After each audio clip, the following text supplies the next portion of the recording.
All right, welcome, Unsecurity Podcast listeners, to episode 154 of the Unsecurity Podcast. The date is Friday, November 5th. This will be airing on Tuesday, November 9th. Joining me is my good friend, Brad Nye. Brad, how you doing? Doing well. How are you, Evan? Not too bad, man. I'm in Mexico again, so no complaints. Yeah, it's like a nice day here. It's gonna be like 50, mid 50s, but it's all kinds of windy and it's cold wind. So, Yeah, that's but it's supposed to be like 62 and sunny this weekend. So get out and enjoy the last good weekend of the season yeah. or one of. So we had some big elections this week. Yeah, Did we have any big elections where we live out in Minnesota and Carver County? I don't recall. not in Carver County, but in Minneapolis, they had the mayor and the police Okay. bill. So Well, those are fairly big. we had the New Jersey, which I think was a big surprise for a lot of people, and we know people out that way. And then Virginia, and I Yeah. think that's a shocker to some people. So there's this big thing about election security, and it really caught a lot of steam, kind of the mid part of last year, and the federal government, gave out a whole bunch of money for us to do a better job on election security. And Yep. that's going to be our topic for today. Sound good? Yep. Absolutely. All right. One of the sites that we found, you and I, as we were talking and kind of preparing for the show, is eac.gov, and that's the U.S. Election Assistance Commission.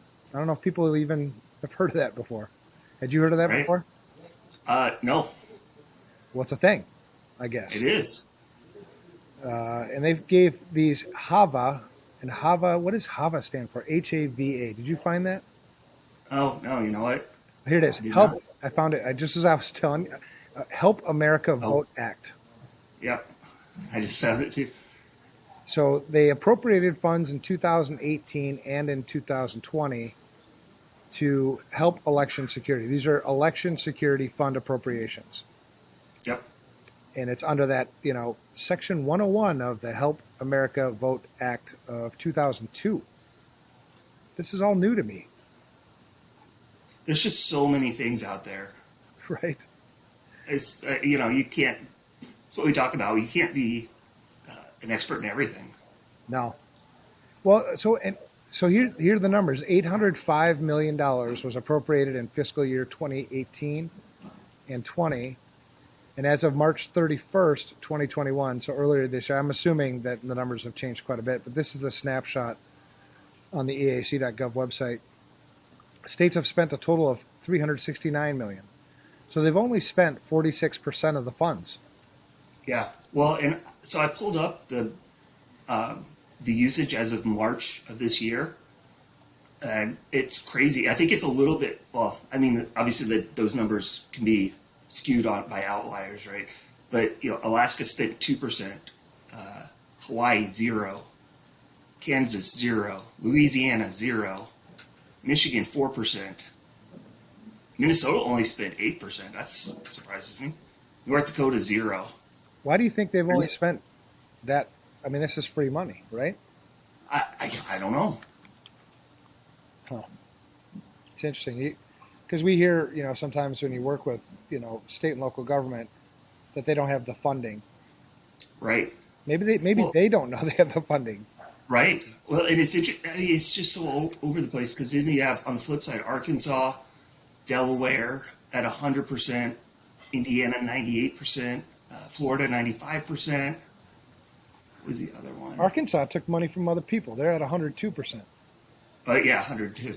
Uh, South Dakota 92 and West Virginia 99. So you kind of have a handful of states that either have done nothing or have taken advantage of it, and everybody else just is kind of in the middle. It looks like probably 40-ish states are in that 30 to 60 range, would be my guess, right? Right around in there. Yeah, it's really interesting. It seems like states get money or they get a lot of money, but they don't spend it. Oh, in a lot of cases. I was talking or reading an article recently from Florida, and their new state CIO, I think it was appropriated $30 million for Oh yeah.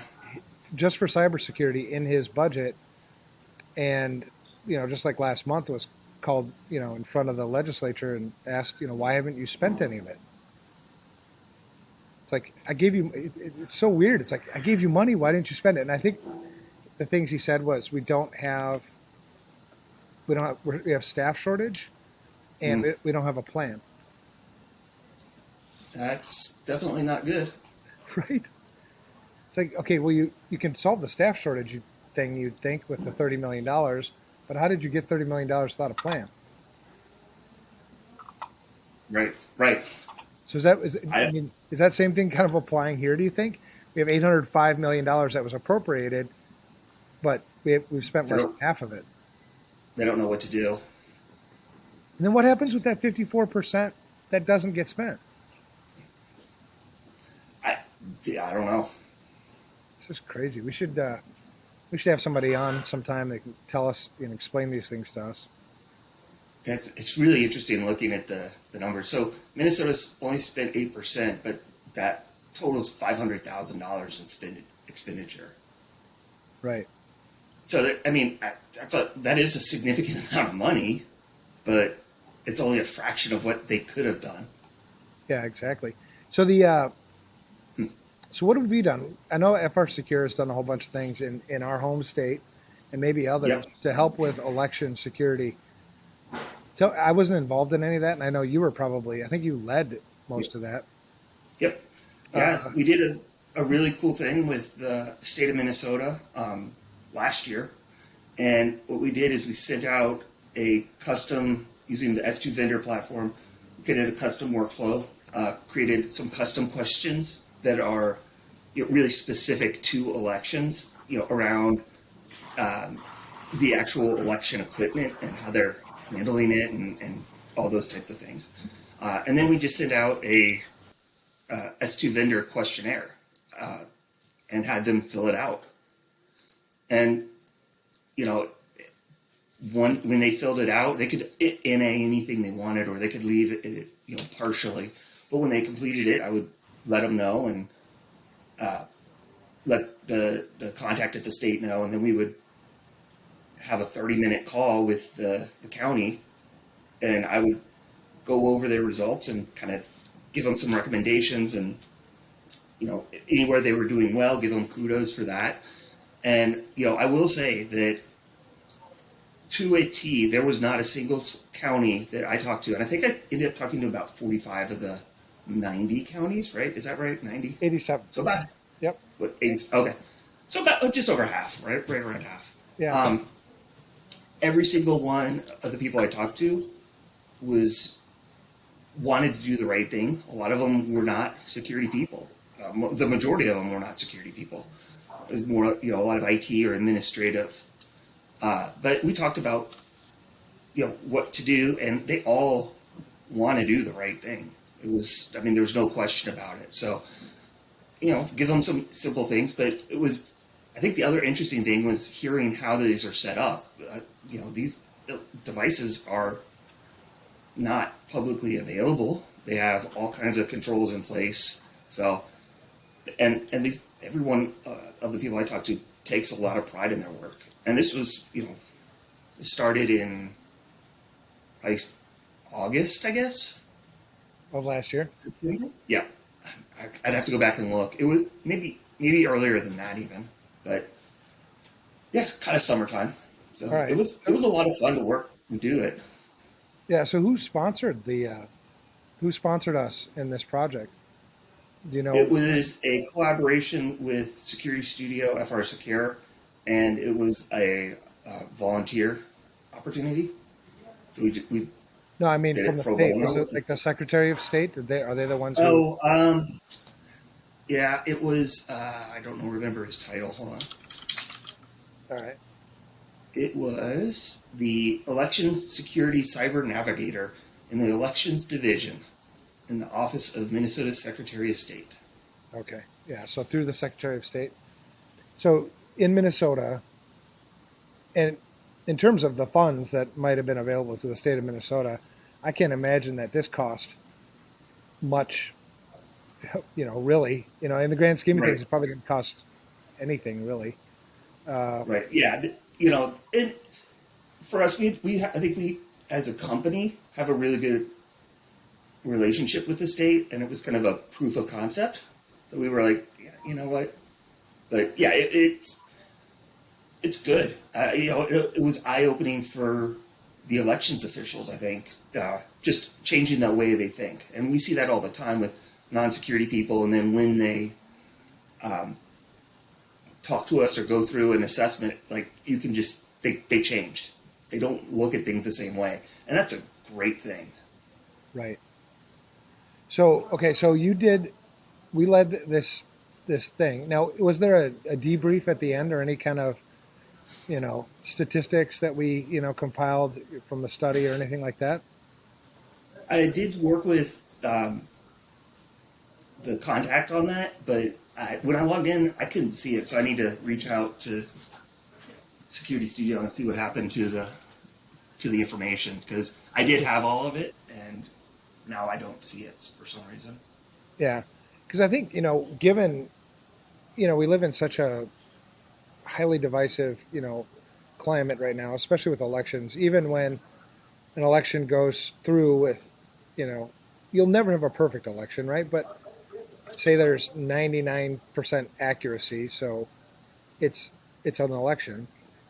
The Even when everything goes really smooth, people don't believe it, right? I mean, we saw that happen last year with the presidential election. I think you'll probably hear some grumblings out of New Jersey and Virginia.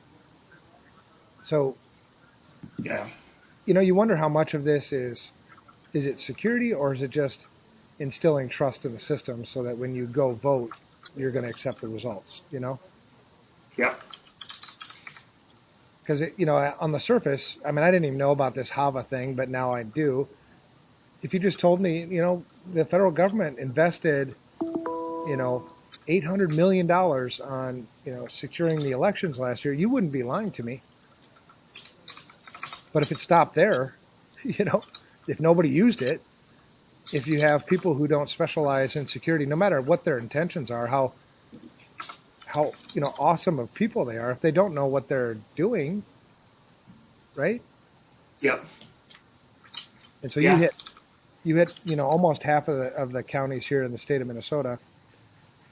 right. And you know, I think we've got a really good process for it now. We've had another state reach out. They were referred to us by our contact here, and which is awesome. Yeah. What state? And What state was that? Do you know? Can you say it or not? I don't know. Okay. It was I got an email from sales that just said, "Hey, is this something we can do?" And it was we got your contact info from blah blah blah, but they didn't tell me what Yeah. state it was. Let's make that a takeaway. I think there'd be some really interesting data potentially in the assessments that we ran in the 40 states. I mean, that's a pretty good sample size for the 87. It's Yeah, representative. And see what the most common sort of deficiencies are, and maybe figure out if there's a way we can share resources, and maybe they can go out and grab some of this money that's just sitting there if they have budget shortfall. yeah, right. Yeah, and realistically, from our standpoint, looking at for the states, it's not going to be like we're not like some of the bigger companies. It's not going to be prohibitively expensive. Well, and You even know, if it is expensive, if this is already covered, true. Yeah, that but shouldn't that that's shouldn't not even how be we an work. issue. Yeah, I think working with us, I think what you'll find is it's a lot more consultative and a lot less rigid, right? I Oh mean, yeah, you're not gonna we wouldn't you wouldn't have a college grad, you know, with no experience out trying to figure, how to consult counties on how to right, secure their election systems. right, exactly. Yeah, it was. I'm I'm hoping that we can kind of get the ball rolling and work with more states on this stuff because what better way to help ensure or confidence other than having somebody who's qualified in terms of a security position help out. Well, yeah, and I think opening the eyes of the people who do use this system, Mm-hmm. who put their trust in the system when they go and vote. I mean, from our perspective, can we say, yeah, you can have confidence in our election system, at least in from our experience, or do we say, no, you got some real concerns, Right.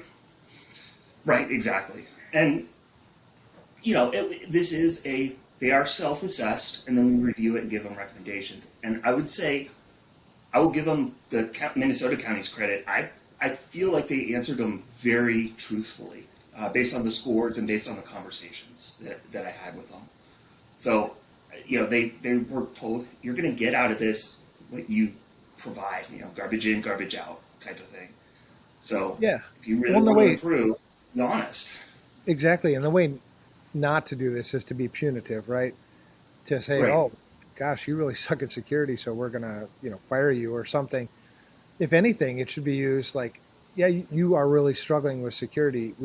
Let's allocate some budget or something Right. And to shore I it think up. that was kind of part of the thought behind it, right? Identify the strong ones, identify the weak ones, and assist, like put the strong ones in contact with the weak ones, kind of pair them up and help out a little bit more, or provide them additional resources, whatever it might be.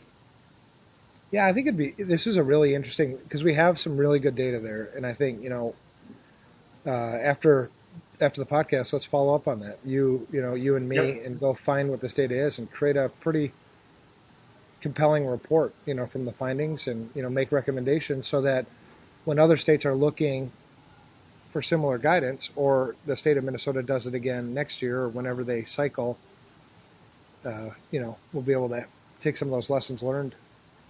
Yep. Yeah. And I figured out why I don't have access, and I'm working on correcting that right now. So I should be able to get that and get some information here. Are you hacking into my platform, No. Ryan? Oh, not Ryan. I just called you Ryan. That's what Ryan would do. I mean, Brad. I mean, I No, have access. They just turned off my account. I just want to make sure that I don't. If I turn it on, they're not going to start charging the monthly fee. Nah, don't worry about that. So, okay, so election security, we did. Now, on the election security front, essentially what you did was you took some custom stuff that FRSecure created, and you paired No, that up. And you it paired was that. the Go the ahead. custom stuff came from the state. The questions that were election specific were ones that the state provided. Okay, so we had And those, they're and then we paired it up with a level 1 assessment through S2 vendor. level 2, because level 1 wasn't available at the time. Oh, okay, so level 2. Yeah. All right. And the reason why I'm asking that is I'm working with the state of Iowa on counties right now, and we're starting Okay. all of the counties there on level 1 as a Oh, baseline. yeah. Well, and we did it through the S2 vendor, not through S2 org. So that's why we did the level 2. The level 1 was not available in vendor when we did this last year. Got it.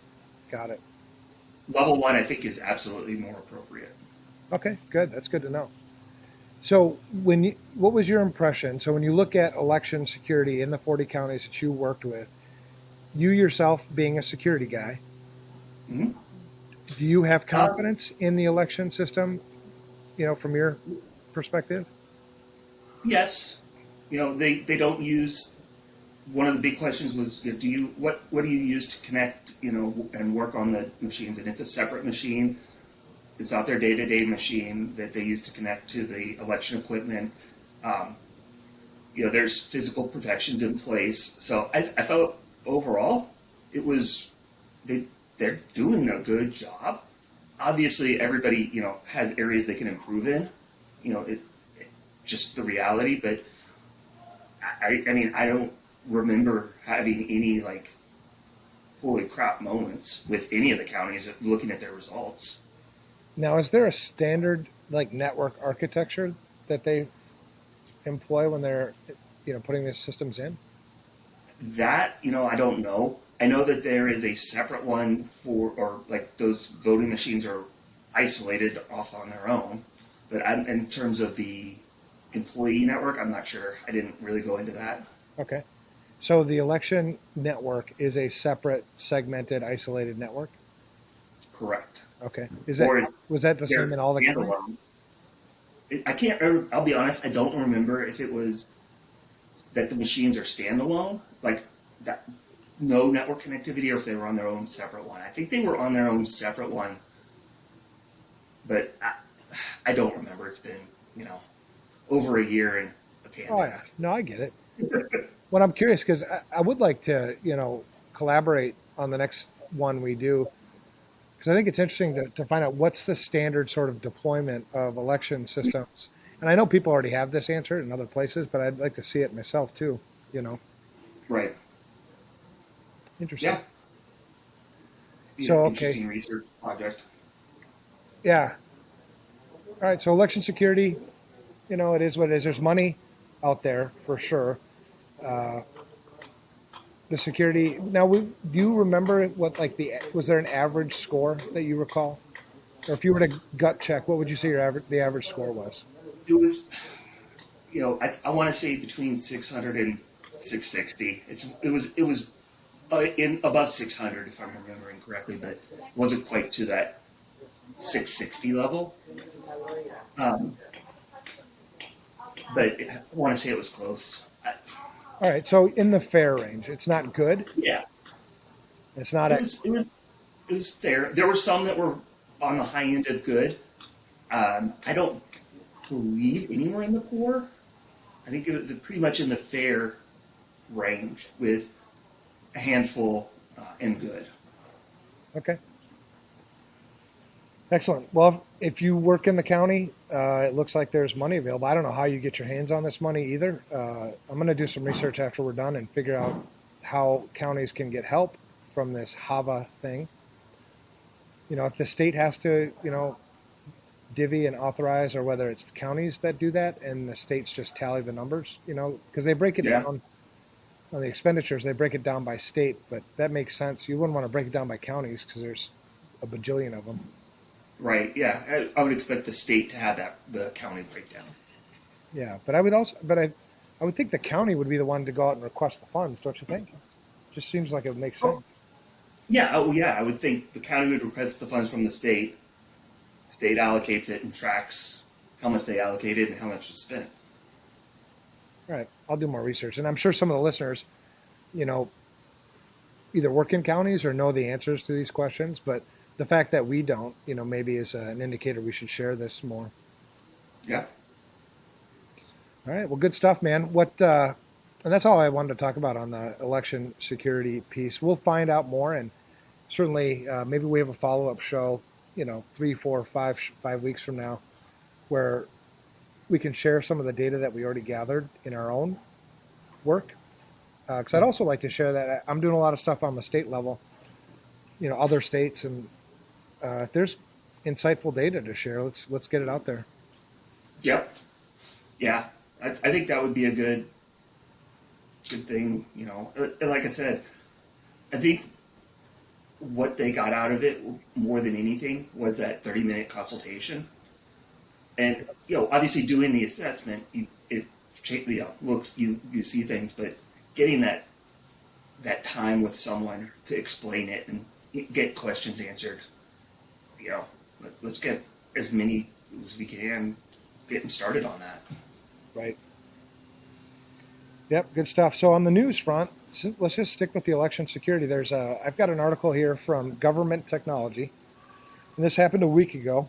And the title is Biden Taps State Government Official to Head Election Security. So if you Google that, you'll see Washington Secretary of State Kim Wyman will resign to take this new position. Now this position will serve as basically a lead, security lead, running election security for CISA. So for people who don't know what CISA is, that's the Cybersecurity and Infrastructure Security Agency, which is part of the Department of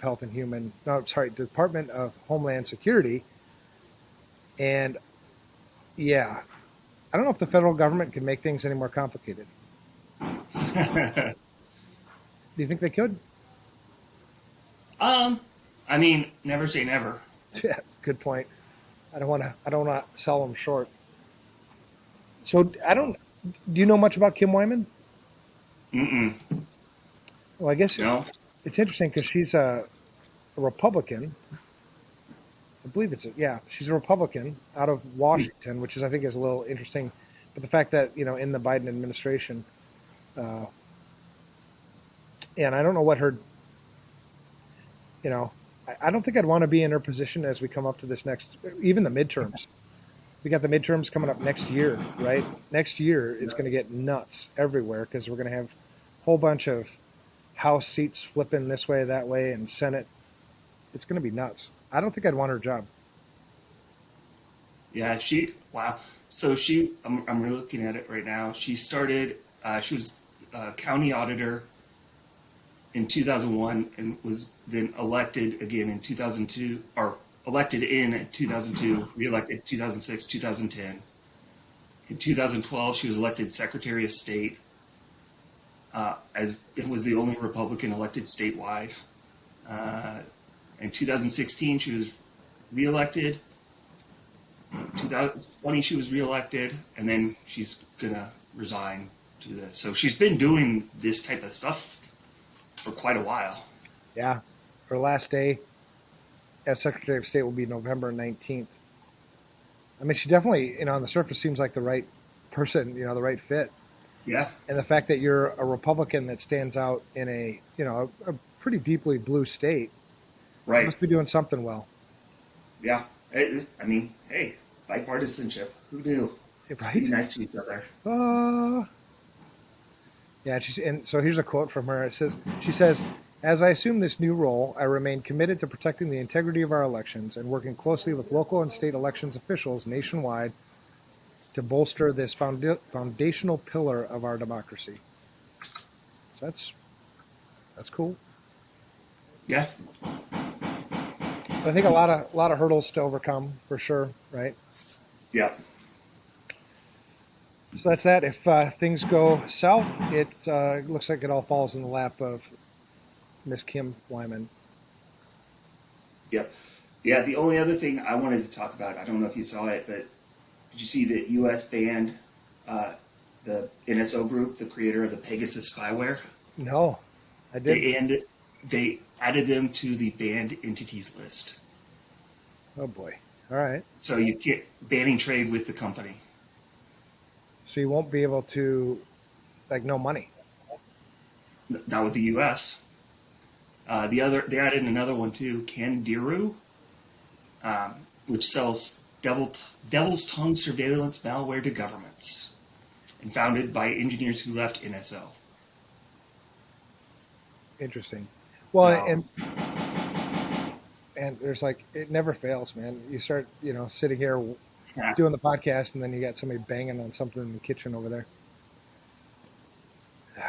Well, the thing about NSO is that's an Israeli company. Mm-hmm. Well, there's two Israeli companies added, a Russian company and a company in Singapore.